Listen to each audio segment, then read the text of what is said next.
Alright, so we have KDE and we have GNOME, and they're both really good ones, but this is GNOME. And we installed the AOD.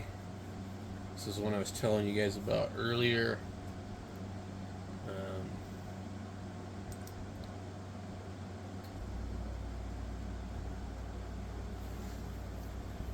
Interesting stuff for sure.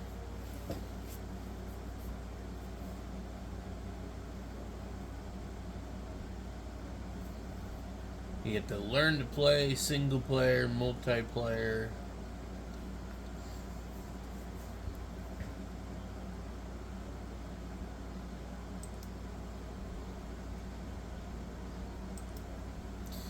So what we're gonna do is we're gonna go ahead and close this out. Power off. Are you sure you want to power off? Yes, I'm sure.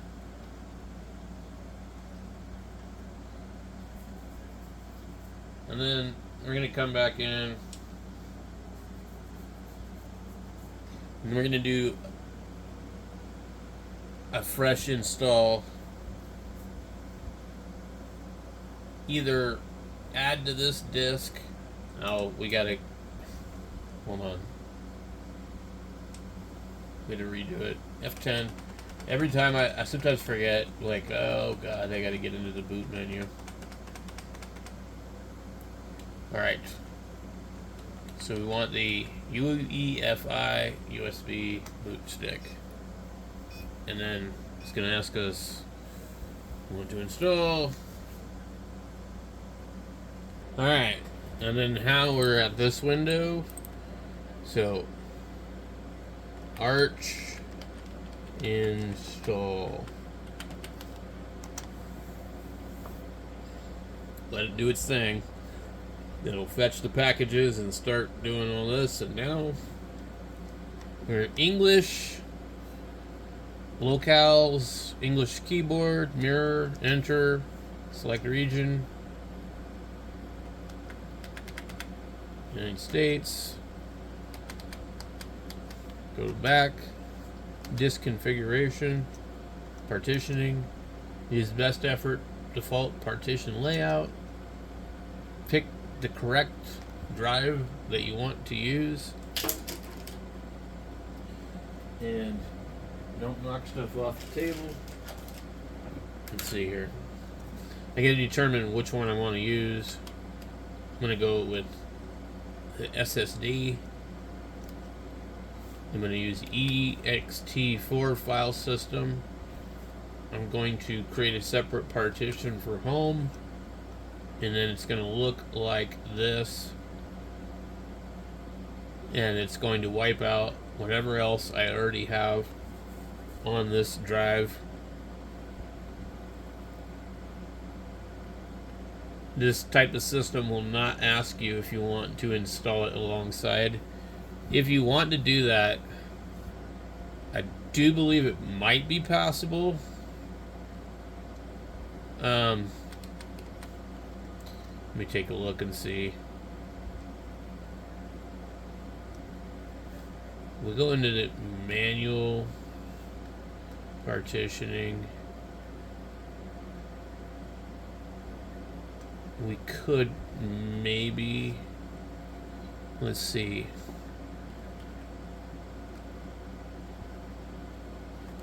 Let me see if we pick that one.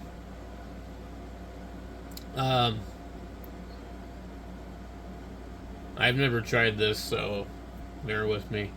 Existing primary. Okay.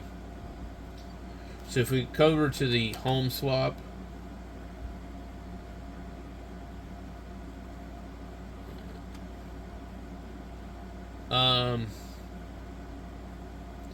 it says suggest partition layout. Okay. Just see what it does. I'm just curious.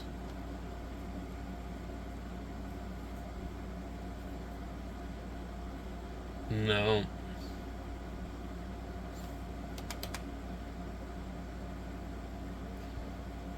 Okay, well, it actually says to create those, but that wouldn't be right.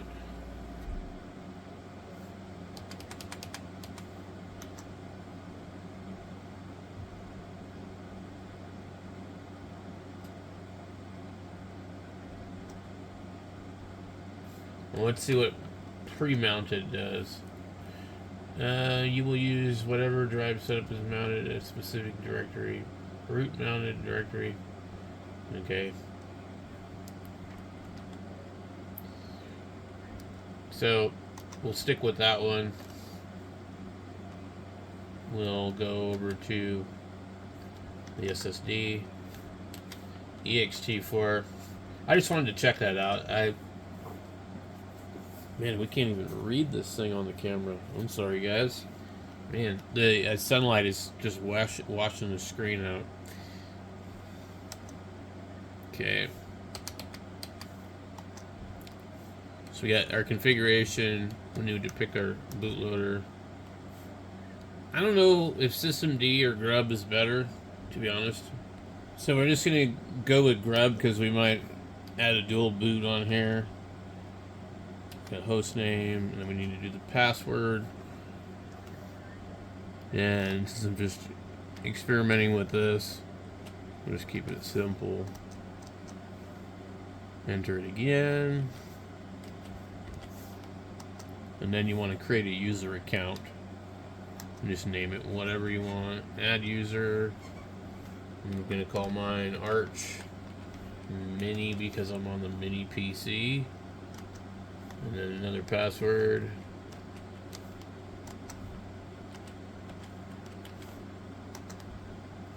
And add it as sudo super user. Enter. And then come down and confirm and exit. And then profile, enter, type, desktop. And now you pick up your desktop, and I'm going to go KDE Plasma. And the graphics driver, we've learned with this computer that is probably the NVIDIA open source Novu driver. The greeter should be the SDDM back, and then audio, hit that enter. And I use Pipewire. You can use the other one if you want. Kernel, you don't mess with that. Network configuration, scroll down to use Network Manager. And then time zone. I'm going to come up here and pick my time zone in Arizona. And then I'm going to click install. And then click yes. And it's going to start doing its thing. And 5 or 10 minutes later, it will be done.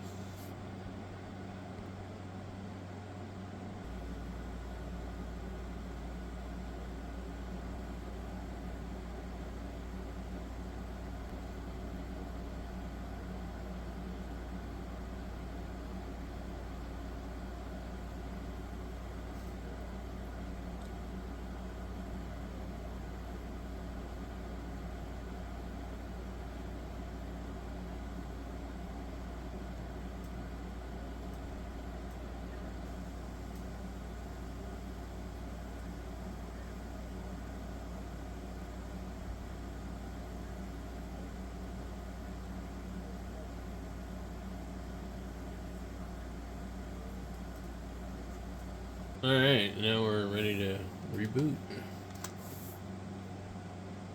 So now the way I can tell this one apart is because I have systemd on one and grub on the other. But I still have to get in here to go to the boot menu, and I need to tell it which one we want to boot from. And let's see, so ficboot on the bootloader is the SSD that's in here, and then we got that screen. We'll load the kernel. Now, I guess systemd boots faster, supposedly, into Arch. But boy, that seemed an awful lot faster to me. But I guess the way it boots is different. So you could change this if you have like a different session, I guess. Why is it not going away? Okay, so there are some things that you can do from this screen. But basically, let's just enter our password.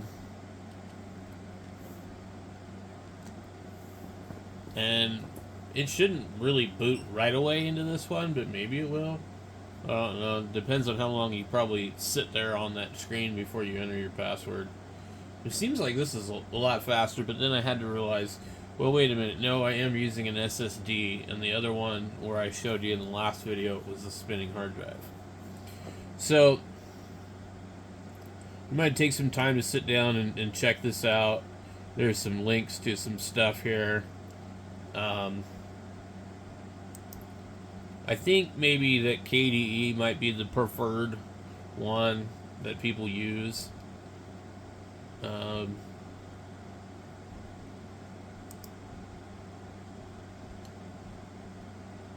It kind of gives you a little info on stuff. The Discover is like your software thing. K-Stars, wonder what that is. You can click on that. Also, you probably will have to do some software updates. I don't know what this is, so I've actually not read this before. Our developers will use anonymous data. You can choose how much to share. Oh, okay, so that's just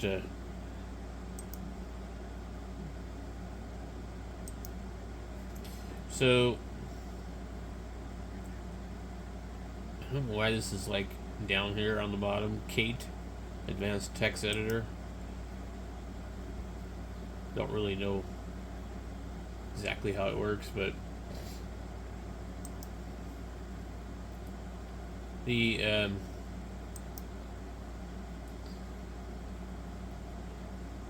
utilities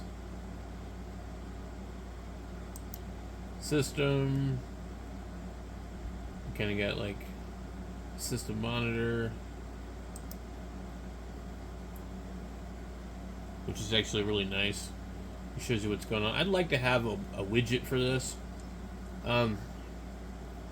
I don't know if there's a way to do that.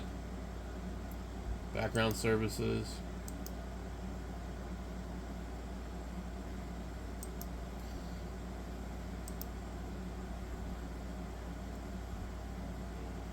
And you get the all applications one, where you can scroll through. Well, let's open the terminal and start with checking for an update.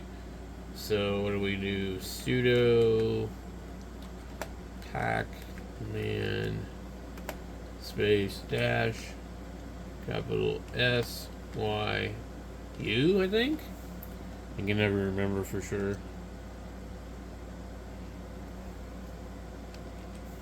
You have to enter your password. And it says it is up to date. And we'll leave that open for a minute. We'll come over here and see if this thing is happy now. To use Discover for apps, install Flatpak using Pacman Manager.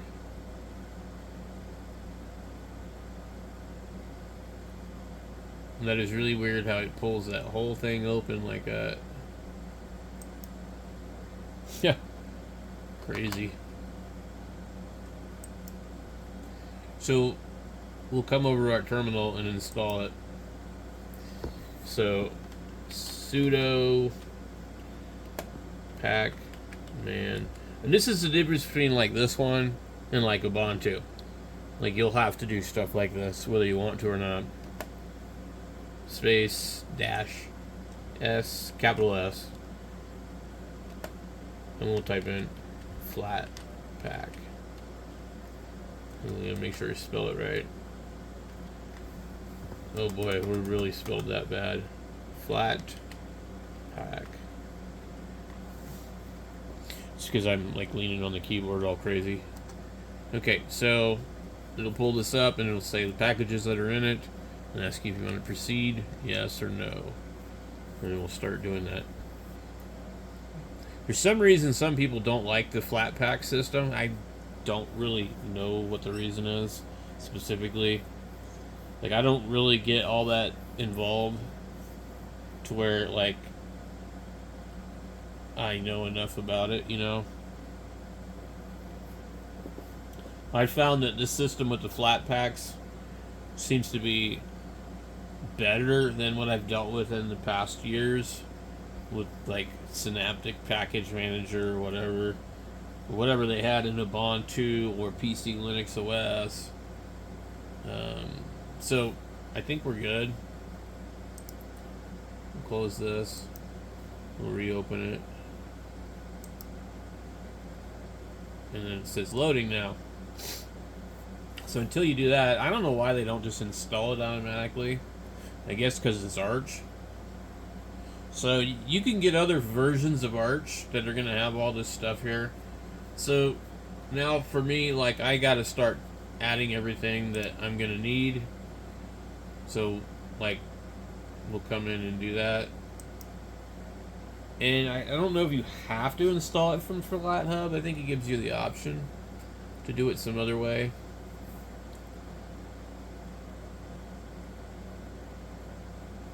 It tells you a little bit about it, but we need the media player, and I think it's installing it, so there we go.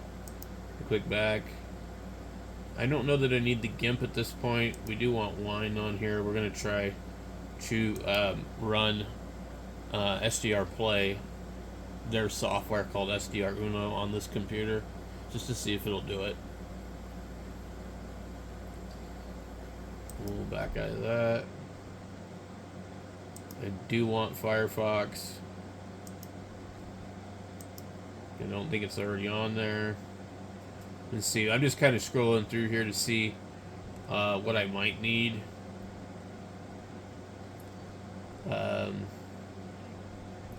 Maybe Caden Live video editor. Now the main thing is, like, some of this stuff you can get other versions of Linux that have all this already on it, so it kind of depends, you know. I don't feel like Arch Linux is the right Linux for most people. Workbench.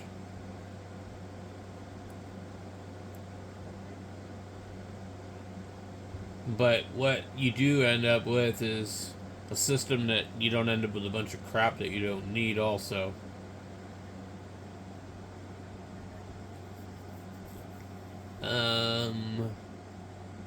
Let's see what we would probably... I don't want to sit here for days doing this.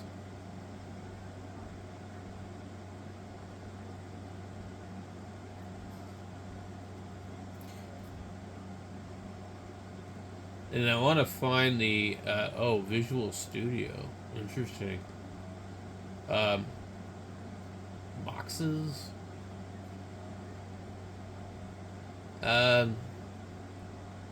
I'm going to try...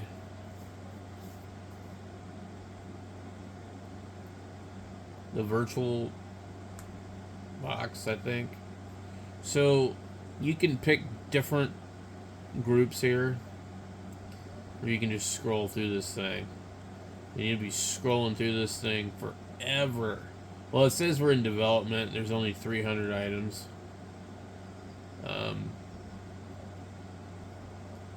So let's see. Let's go to the home screen. Most popular, newly published,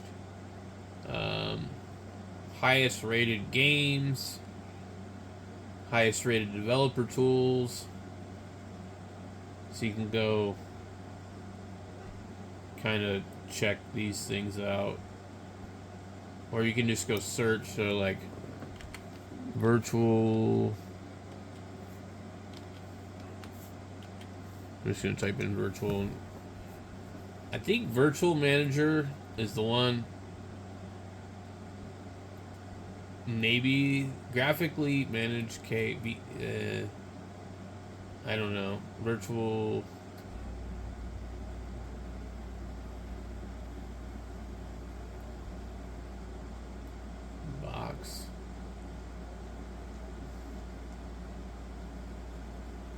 thought it had VirtualBox. Well, anyway, let's see what we can pull up on this.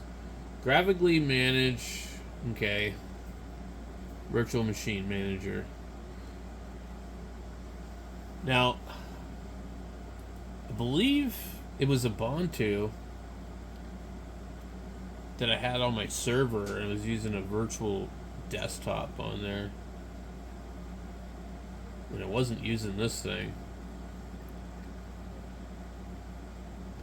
So this is just a graphical.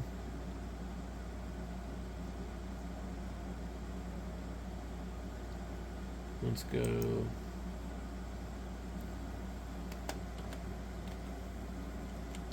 VirtualBox. And why is there no VirtualBox? I swear there's supposed to be.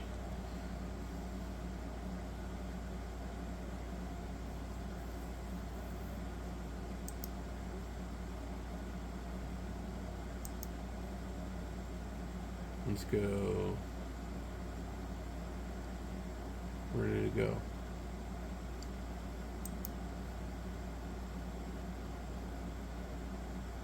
The hell? This thing's odd. I'll reopen it. There we go.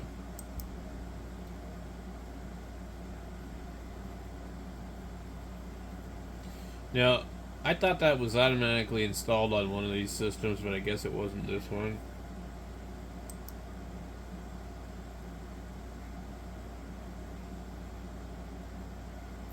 So it just depends on which one you like better. I mean, like, you'd either use either one of them, but you're going to be having to use the command line. It's going to happen.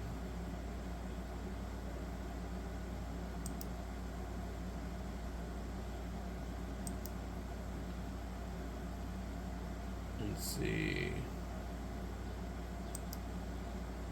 Hidden icons, printers, power, battery, screen layout. That's kind of cool. It's just really simple and clean.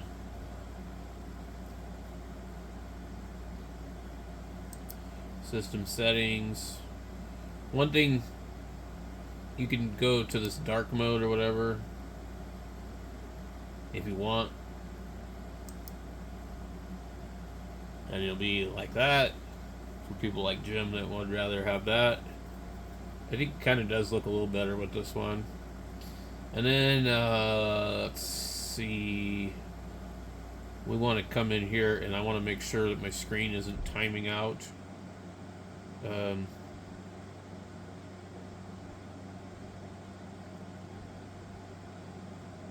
We can also do the software update here.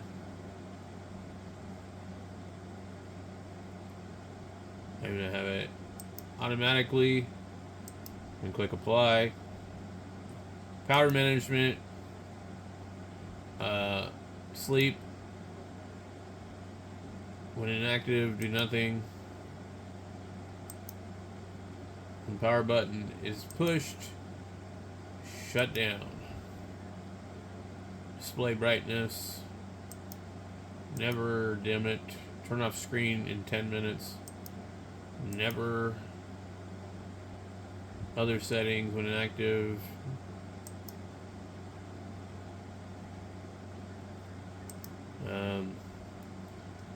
Basically, I just want to make sure, because I don't, when my computer's up and running, I don't want to come out here to a blank screen while I'm in the middle of doing something or something's running or whatever, and then, like, I don't want to have to log back in. Now, they usually have this in more than one spot where you got to make sure that you deal with this, and then also there's the advanced power tab, and we're not using battery, so there should be like a pause media player when suspending. That's another thing too. It's really annoying. It will do all that crap.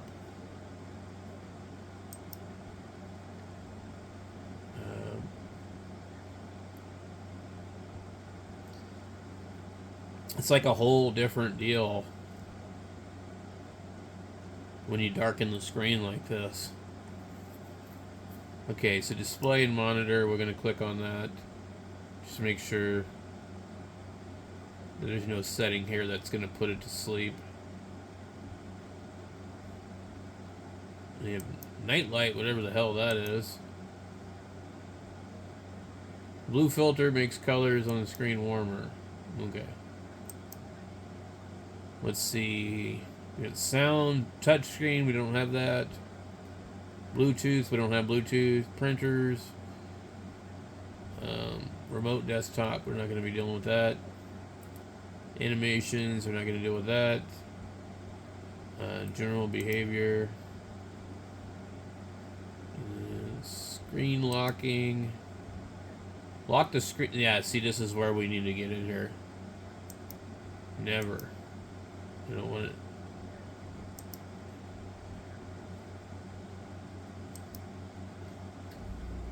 And that's mostly because I'm just using this computer. A lot of times I walk out of here and go do something else and come back later on. I don't want to mess with it. You get the About system. If you're curious what you have going on here, it'll tell you the Plasma version, the framework version, kernel version, graphics platform. And it'll tell you hardware. Processors 4X Intel Core i5 3330, 2.7 gigahertz, 16 gigabytes of RAM. Graphics processor NVE4. And then launch info center. You can see more detailed information, which is the same thing.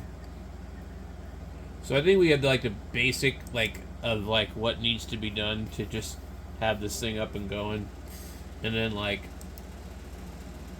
we would come over here and open our browser. We never installed Firefox apparently. Let me take a look. Firefox. I thought I installed it, but I guess I did not. Oh, that's right. So Firefox is not in this, so you have to go into the terminal. If you can't find the terminal, just type in TER terminal. You'll see this console terminal with a K. And we'll type in sudo pacman space dash capital S Firefox. And enter your password. Yes. And hopefully it doesn't download that stupid one that doesn't show you the screen minimization.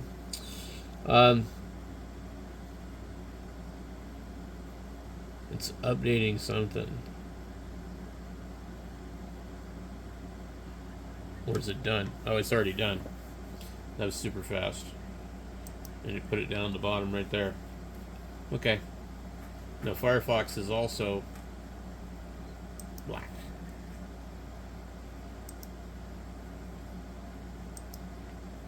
And I like to make sure that I've got some kind of blockers on here, because they're really nasty about pop-ups on a lot of these websites, SourceForge and all these other bullshit ones.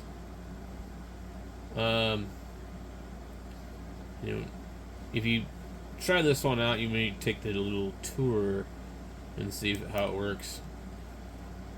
I like to go type in add block.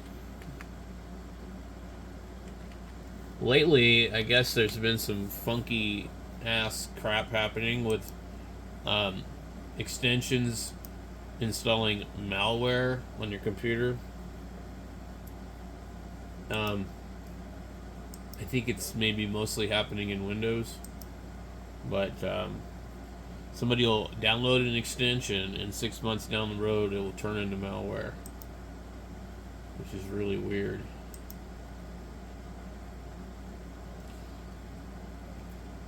Now, I don't expect to have any kind of privacy on the internet, but I don't want to watch ads, so that's why I do this.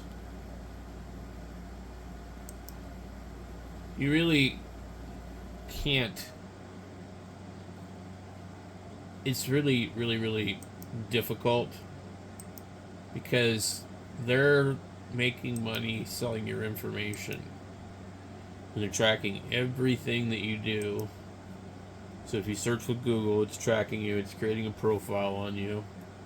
And that's just how they make their money.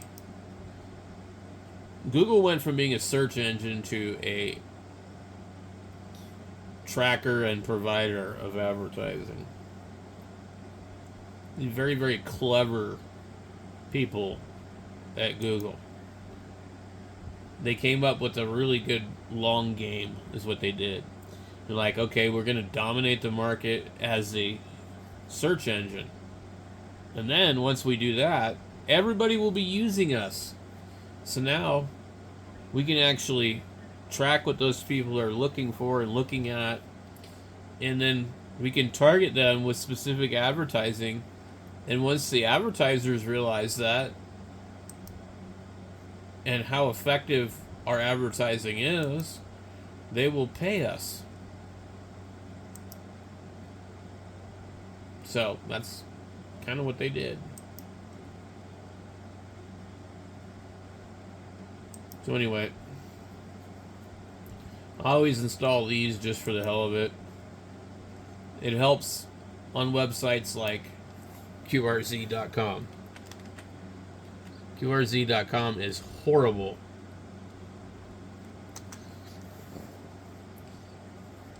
They run ads all up and down the sides here. You see that there's no ads.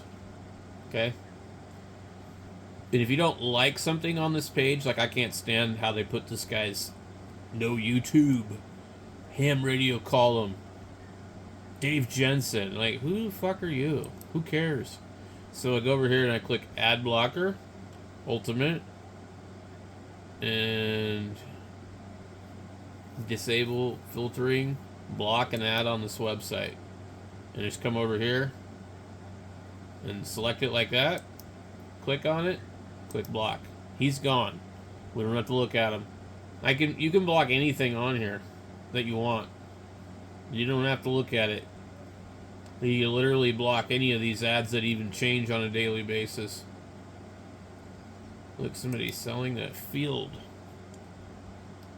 No, they won't let me look at it. I'm not logged in. I'm not going to do all that, though. So anyway, we'll bookmark it for now and deal with it later. But yeah, you get rid of all the ads with that Ad Blocker Ultimate. It's really a great tool. So I can't think of anything else that you would really want to set up on here. Maybe we'll look in here and see if they have chirp. Now, one of the cool things that I noticed with Linux is all my old Bofang cables that don't work on Windows anymore because Windows has blocked the counterfeit drivers. They work in Linux now. Chirp. Chirp, chirp, chirp, chirp, chirp. Home.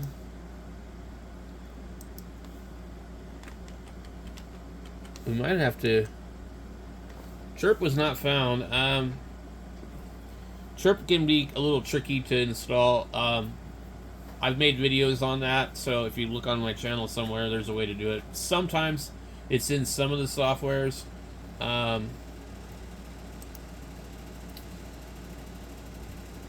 Now, I'm not sure I really care for the dark theme, so I'm probably going to go back in here and I'm going to change it. But, I mean, you can do whatever you want. I'm trying to remember how to do it. It's going to be... Where's it at? I think it's themes.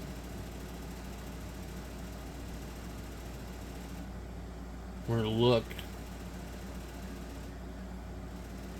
Wallpapers. Colors and themes. We had the Twilight one. I don't know what the difference is. Let's see. Okay. It is actually kind of hard to read. So Twilight's probably like what? Just slightly. I think that's the default one. And then you have this one called Oxygen. Doesn't really look that different. I'm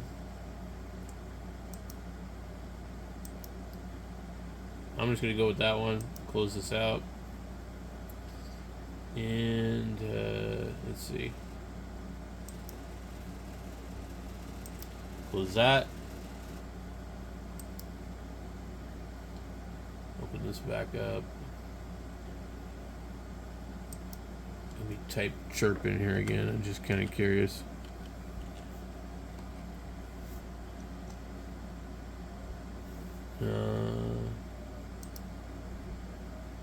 Search the web for chirp. So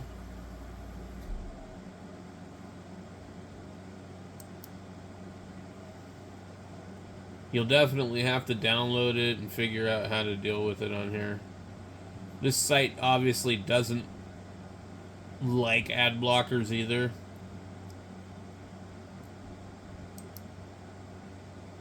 You come in here and you find it for Linux with the penguin.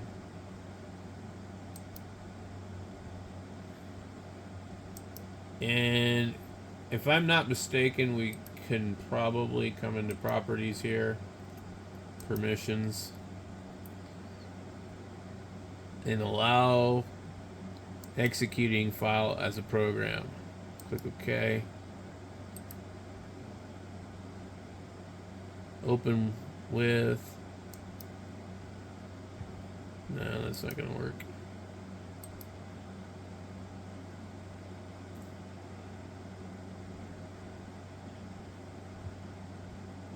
I think you do have to extract it also.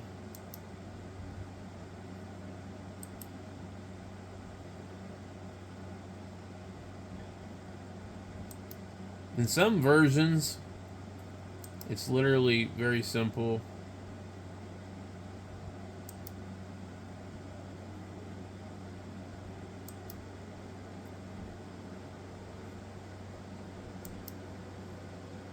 Now you notice it doesn't have like the thing that says run as a program.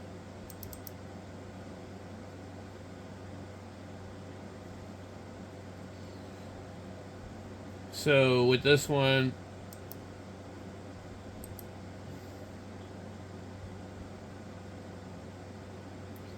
let's see.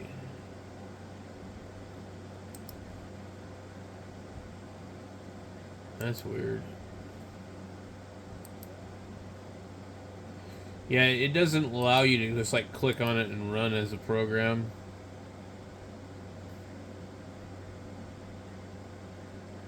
So you like have to figure it out, and it's probably going to be, I don't know what the hell that does. Nothing.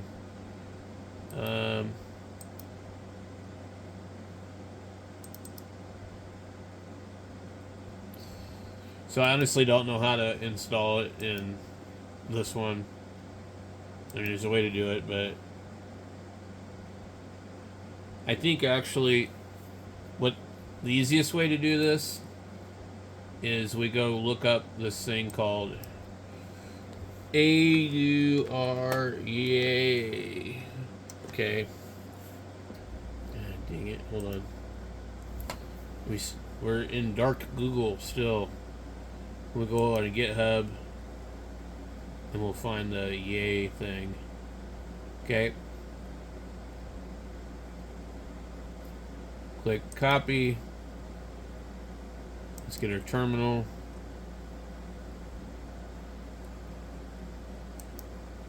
What the hell is... Why don't they have the terminal where it's easy for me to find it? Okay. Paste. Enter. Password. Yes. Damn, we're 40 minutes into this thing. So this is going to do this a whole bunch. But when we're done, we can type in yay, chirp. It'll ask my password a few times. And it'll ask me to say yes a few times. Because we're installing a bunch of different stuff at once. Okay. So let's see if it works. Yay, chirp. And it finds different ones. And it says... Oh, it's still looking. Packages to install 1, 2, 3, 1 through 3, or 4. You get to read this. 3 is AUR Python chirp stack. 2 is AUR chirpidity bin. 1 is AUR chirp next. The other one's for birds. I don't see 4.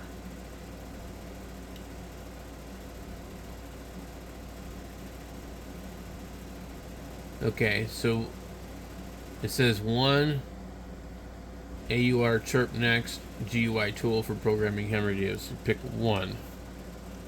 Enter. And then it's going to ask us to pick a couple of other things. 2 chirp next, 1 Python yat ag. I'm going to go A for all. Difference to show, none. And then it starts to download it. Now, for me, this is a lot easier than trying to figure out how to download Chirp from the internet and then figure out how to install it. Remove make dependencies after install. I don't know. Let's click enter. Yes. Now another thing you'll run into, you will have to figure out how to enable the USB permissions before you'll be able to do anything with Chirp.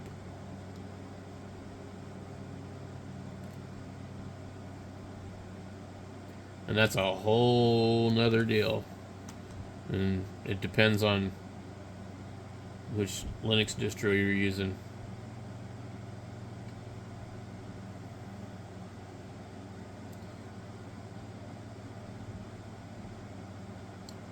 Should be close to done. Yes. Okay. Now let's go take a look and see. Chirp. Right there. Agree. Yes. We have a little icon down here now. So, download from radio, you'll have to do all this stuff. Hook your cable up. And have to figure, you're going to have to figure out how to enable the USB permissions. Sometimes it's as simple as coming in here and maybe editing the application and going to where it says advanced. Not in this one. General. Just look it up on the internet, though. There's a bunch of information about it, and it can be confusing. Anyway, that's gonna do it for this video. I'm not gonna. It'll be too long if I sit here and do all this. I just kind of wanted to take a minute, set this up, and show you.